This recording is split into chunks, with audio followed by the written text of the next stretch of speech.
and it's less than a $25 for one-bedroom apartment. You know, a disabled person in a wheelchair should not automatically be homeless because they get rent evicted and dam evicted. You know, we want average market rent now. We're tired of changing the number that are demanding for ODSP for shelter allowance. Nobody's talking enough about these separate parts.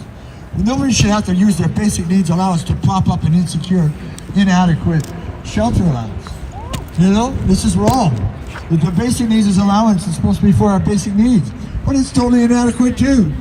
You know, I think we need $1,400 at least, you know. So we need average market rent of $1,400. We need OW to be increased to 150%. The shelter and the basic needs allowances. They're up to about $1,000 for their, so they can rent a room. A room is now $800 to $1,000. You know, just asking for it to be doubled is no good. And you know what? The LICO amount, the low-income cutoff amount that people are asking for the federal disability benefits means that the federal government will just add $900 and something to our 1228, and in total would be 2218, because that's what the LICO amount is right now, the current amount. That's less than double the ODSP. People are being misled in what they're asking for, demanding. They're not doing the math. You know, how can people ask for the federal disability benefit to be on top of ODSP benefit of 1228 when it's only going to be up to 2218, which is less? It's less than doubling ODSP. This is wrong. We need people, you know, to get on board and to, you know, change their demands so they're not ableist. I'm not the enemy. Ableism is the enemy. You see this sign? You know, when I started ODSP Action when I started Proof, ODSP Action Coalition wouldn't sign our demands to double ODSP. They wanted me to change on the letter from doubling ODSP to a substantial increase. This is the problem. 20 years of asking for a substantial increase has left us with a shelter allowance of $522. How can you ignore that fact? So how are they helping? Are they helping? We need everybody on the same page.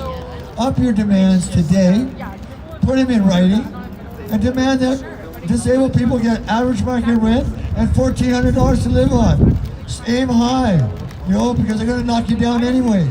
So aim high, don't aim lower than we need, please. Thank you. From Disability Without Poverty, our next speaker is Janet Rodriguez. Janet!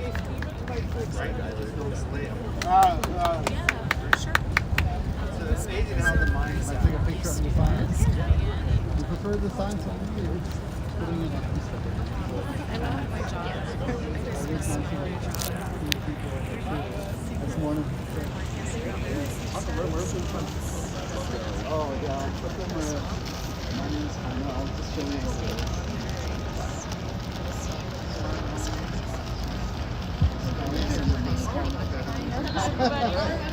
Good afternoon.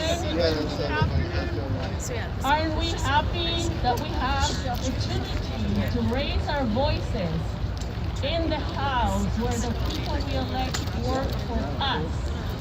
We need to let them know that we are here not because this is fun, but because this is needed. Our voices need to be raised. Thank you.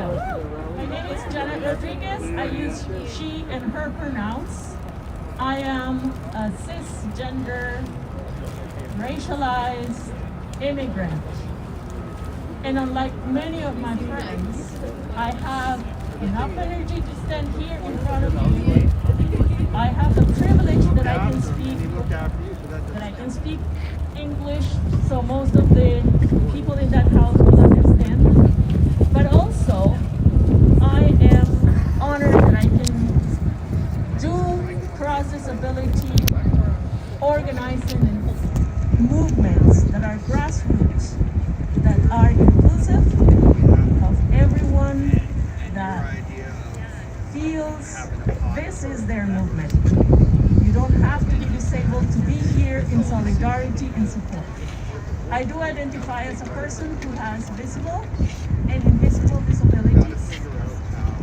And I am here to speak about disability without poverty. No, it's great. It's good to see you. Take care. Hoping to get another benefit. It's not going to be the solution for what we all need, and we are very clear on that. But when we pay our taxes, we're hoping the governments will actually look at us and be equitable in what we need. Usually that's not the case. Usually we have to use the tools they use, which is legislation.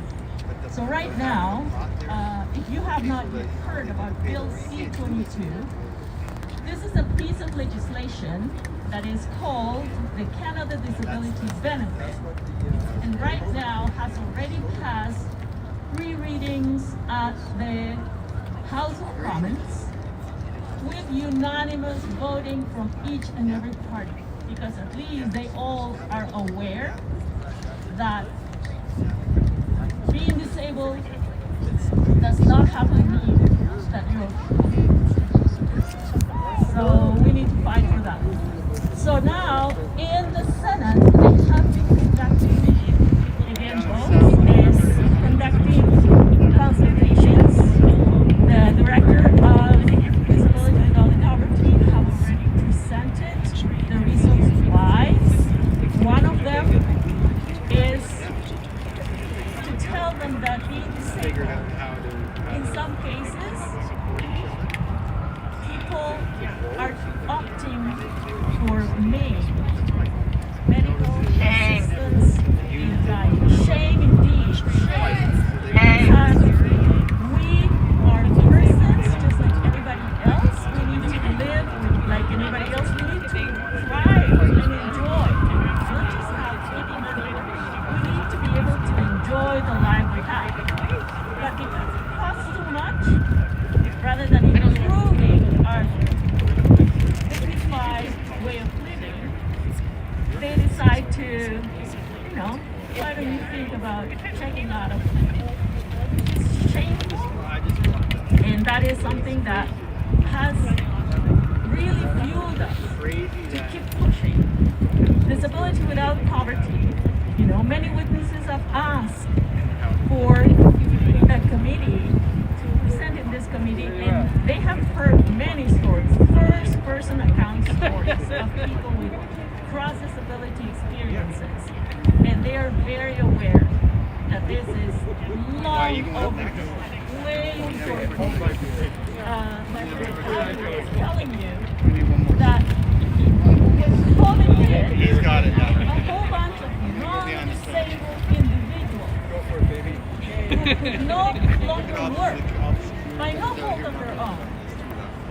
The government says, oh, we need to give you the minimum for you to live. What is that? $2,000. But how much do they give a disabled person? Half that. That is not, it's a shame indeed. That is not discrimination. It is shameful, yes. So, what we are here to ask of you is to learn about Bill C-22. We want to keep the pressure on the Senate to pass the bill. And once the bill is passed, we want to pressure the Minister of Finance, Mr. Christopher Freeland, bring up a whole bunch of postcards to her office and tell her to sign money for this bill to be a reality. We want to put the pressure so they can, in fact, get their butts in gear and start working. So if you haven't come back yet to sign the postcard, please sign the postcard, put a little message. We don't ask any of your personal information. We just ask you to put your names. They don't think that I did all the postcards in my picture. But you can, put your name, your postal code. They will know that there's a lot of voices. You have a disability yourself, like your friend, your spouse, your children, your co-worker. Please join in solidarity. You don't need a stamp. This postcard you can put it on the mail, but we can collect them here and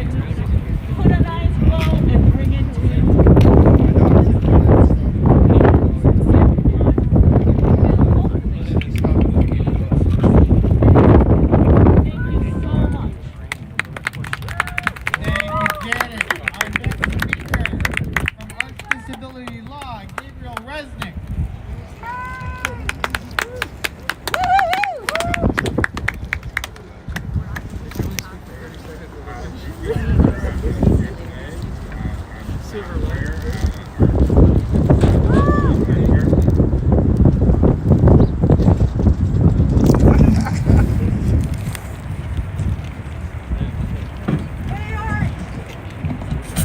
Thanks for braving the wind and the cold. So I'm here to talk about a significant lack of publicly funded services available in Ontario. In addition to the low ODSP rates, there are services in both home and community care and the developmental services sector that are far too low in Ontario.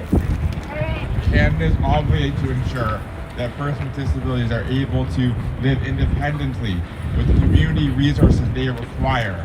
However, it is clear that the available resources in Ontario fail to meet this standard. One area where this occurs is home and community care, also referred to as attendant services. In Ontario, despite there being no maximum anymore, most of our clients do not have the services they require. We have seen a consistent viewpoint from service providers that if a person requires more services, they should just go to long-term care, which is not the right solution. The solution is more services and ensuring safe and effective services for those persons. What actually happens, the province determines that a person needs less hours than they actually require, or that person is given the hours, however, PSW's nurses fail to show up and often cancel last minute. I had a client who was in bed for 2 days straight. All service providers canceled. This cannot and should not happen in Ontario. In addition to lack of home care services, we also are aware of significant lack of services in the developmental services sector. Where the Ministry of Health manages home and community care, the Ministry of Children, Community and Social Services manages the developmental services sector. We have seen a trend where the ministry wants people out of group homes and to live at home. However, the government fails to provide the necessary independent funding to hire supports at home. In addition to the lack of individual funding, there are also long wait lists up to 2 years for persons waiting for a spot at group homes.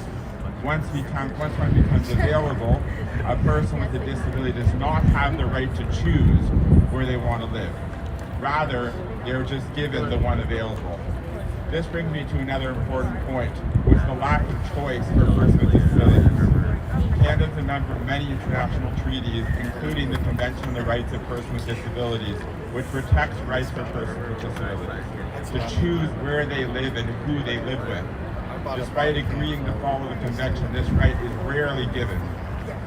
The last point I wanted to make today is the lack of an independent adjudicated body for both home and community care for developmental services. The rest of the other people There are numerous calls from persons receiving services telling us they've been abused or face poor services.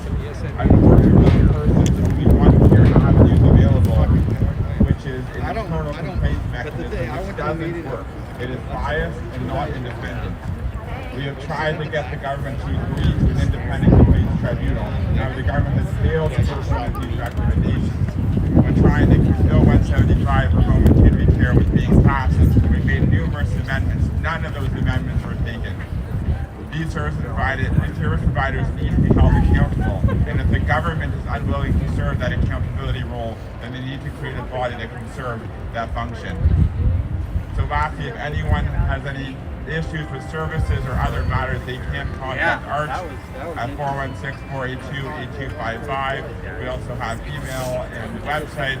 Unfortunately, we do not provide service on ODSP, but you can contact the local community clinic for those or ISAC. But thanks so much for everyone attending. I agree you raised the rate. This is an important issue, and thanks for all for being here. Gabriel, how's everybody doing? Woo! Woo! I can't hear you guys. Woo! Very exciting rally.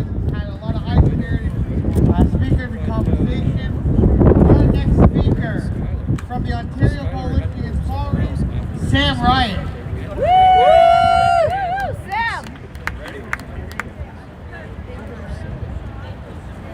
Hello, everybody. It's a little chilly today. Thanks everyone for sticking this out. Here are my notes. I want to say a big thank you to the ODSP Action Coalition for putting this on today. Let's give it up for the ODSP Action Coalition. We're here today because recipients deserve so much better than what they're being given. And I want to take a moment to talk about legislated poverty and what that means. Let that really sink in. Legislated poverty is literally government-sanctioned and government-maintained poverty levels. It is a poverty that the wider public is aware of, and it is enshrined into our system. The people have come to accept this is unacceptable. All the people sitting up here in Queen's Park, they accept it every single day. While Ontarians are suffering, our elected officials are complicit every single day. And it is shameful. But not us. We don't accept it. No. And that's why we're here. We're here to keep fighting. Woo! If we look back in the history, we can understand that welfare programs were started and they were livable because not everyone was able to work for various reasons. Not everybody is able to work all the time. And some people simply are consumed with the unpaid and unrecognized labor every day it takes to run a household and a family. In some cases, it acted as a wage subsidy. And people fought for these programs to bring families out of poverty. After the development and the success of such programs, those in power, those with lots of wealth, they decided they didn't like these programs and the ways in which they were making it harder to employ people with shitty, menial, low-paid jobs. So they started to cut them, and cut them, and cut them, and refused to raise them by a paltry 5%. This 5% keeps the rates far, far below the government's own measured poverty line. As we all know, in 2020, the federal government set a livable monthly allowance of $2,000 a month. So why are people on Ontario Works expected to live on less than half of that? Shame. It's a shame. Shame. Being on OW and ODSP buries you. It is a punishment for not being able to work, and it is a fucking shame. Shame. I have to ask you, who's benefiting from this? Who benefits when people are kept in poverty? This isn't neglect. This is a willful, intentional, rotted system that keeps people in competition with each other, which forces people into artificial scarcity, and would honestly rather make it easier for people to access medically assisted dying than it is to give people livable rates. The federal government has no business legalizing MAID without legislating provinces to pay livable social assistance rates. We need better. They want us to feel alone and they want us to feel isolated and worthless, but none of us are worthless. We all have value. We all have value independent of our ability to labor and to produce surplus value for the wealthy class. Sorry. And this also extends to people who are on minimum wage or other low-income groups. Together, we are propping up this whole damn system, and it isn't broken. It's working exactly as they want it to. I know that feels bleak, and we can't give up hope. People make change by believing that change can be made. And you need to look around and see the people who have a common goal and band with them. All of us need to band together because it's not the government that is going to willingly hand over more money. Doug Ford has a vested interest in maintaining things exactly as they are. Governments love to make cuts to social services and disguise them in the rhetoric of change. These changes to service delivery that are coming are just a means of making it harder to access welfare and making it more difficult for the workers on the front line to do their job. We are living at a time where everything is being commodified and where income and rates are stagnated. People are feeling the effects of this every single day. Groceries, transit, housing, healthcare, all the good things that weave together and hold the social fabric and help to make healthy and strong communities are being stripped away, and we have a responsibility to fight it. I know it's daunting, but it can be done. It feels tedious, but we don't have a choice. People are literally dying because they cannot access their basic needs. They may have a lot, But we have the numbers, we have the people on our side. And we're on the right side of history. We must unite together for our common goals. Only together can we bring our communities the dignity and liberation that they deserve. They want us to believe that we're not alone, but we're not, that we're alone, but we're not alone. If you can remember one thing I say today, it is that you are not alone. I am not alone. None of us are alone. We're in this fight together.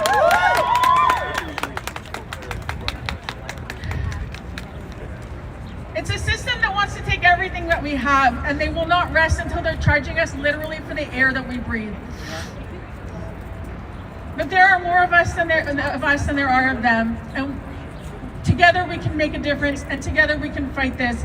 If you can, join an organization. If you have the means, donate. Please keep showing up. Please keep coming out to events like this. Together, we will not give up this fight. Whether you are an undocumented person, a queer person, Black, Indigenous, racialized, poor, working class, disabled, whatever it is, we are all in the same fight together. The system wants to oppress us, and we need to stick together, and we need to keep fighting. Thank you very much. Raise the rates! Raise the rates! Raise the rates! Raise the rates! They can't hear you! Louder! Raise the rates! Raise the rates! Raise the rates! Raise the rates! Raise the rates! Raise the rates!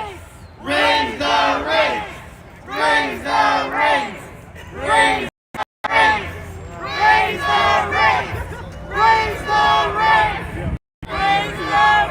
Guys, thank you all so much for coming today. Our last and final speaker, Kiara Padovani from the North York Harvest Food Bank. Kiara.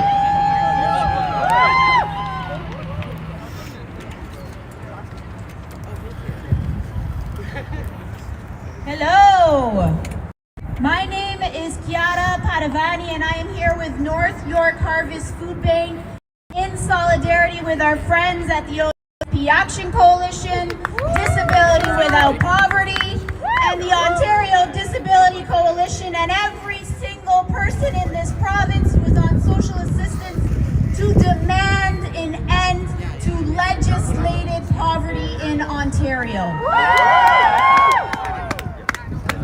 At North York Harvest Food Bank, we know that more than a third of the people walking through our doors are on social assistance. And we know that social assistance hasn't seen a real increase in decades. But you know what has been increasing? The cost of rent, the cost of food, the cost of living in this city and this province is more expensive than it has ever been. And you know what else is increasing as a result? Visits to our food banks have reached record levels, higher than in the peak of the pandemic lockdowns, which means food bank use and visits is increasing more and more every day.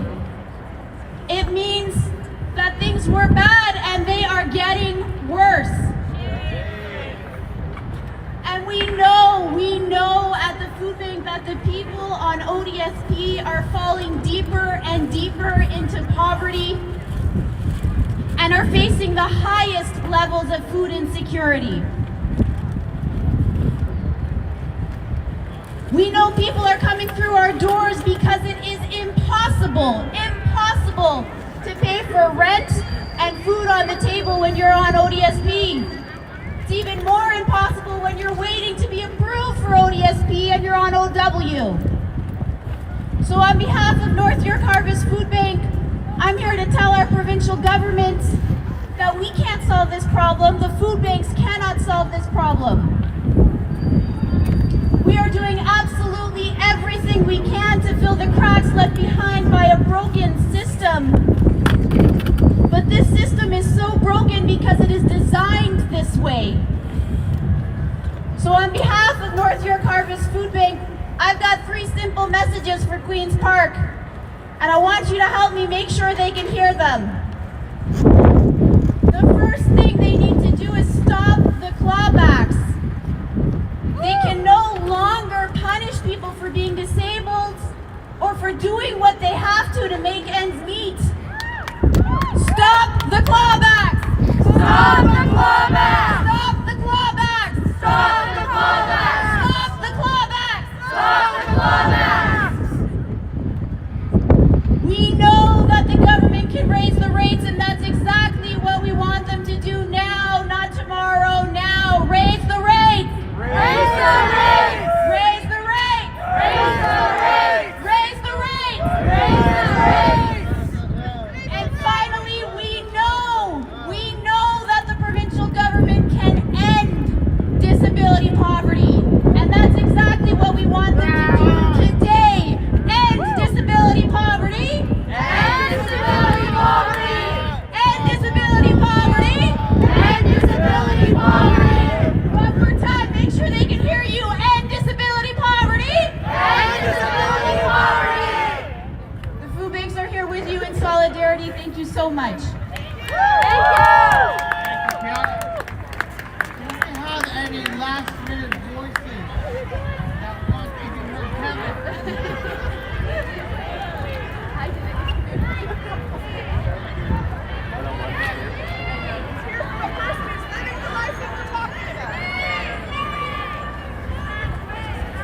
We still have snacks at the table, guys.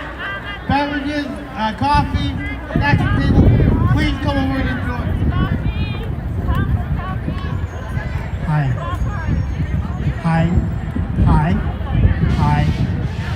Hello. Hi. My name is Kevin John Head. OSP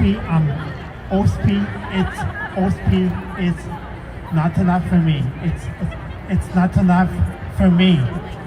OSP is not enough for me. It's not enough for me. OSP is not enough for me.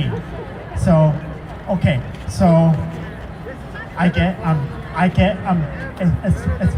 it's not enough for me, Kevin John Head. So it's $60. I get $60. That's not enough for me. $60. It's free 20. That's not enough. And $10. It's not enough for me. It's not enough. $10 and $60. It's not enough for me. That is Shane. Yeah, that is Shane. I know, guys. You have to help us. $60. It's not enough for me. $60. Free 20s, and $10 for laundry. For laundry. That's not. It's not enough for me. It's not enough. I'm sorry. It's not enough. It's not enough, guys. Not enough. Thank you. Thank you so much, guys. Thank you so much. Okay, all right, take it. Bye. Yes, Kevin, thank you so much. Thank you to the ASL interpreters, Joanne Martin and Ebony Ricketts Ewan, sponsored by Disability Without Poverty. Thank you so much. Thank you to the Center for Independent Living, David Myers for supporting the rally with the video, ISAC for the sponsorship of the rally, Mo P for the artwork on the poster, and thank you to everybody printing posters, promoting the event, participating, and that have been here today. Thank you all so much. Thank you all for attending in person and online. And if you aren't already following follow Ontario Disability Action Coalition, Disability Without Poverty, and the Ontario Disability Coalition on Facebook, Instagram, and Twitter. I'm Anthony Frazina, founder of Above and Beyond. Don't forget to catch Above and Beyond Mondays at 8:30 p.m. on cable14.com. I'll see you next time.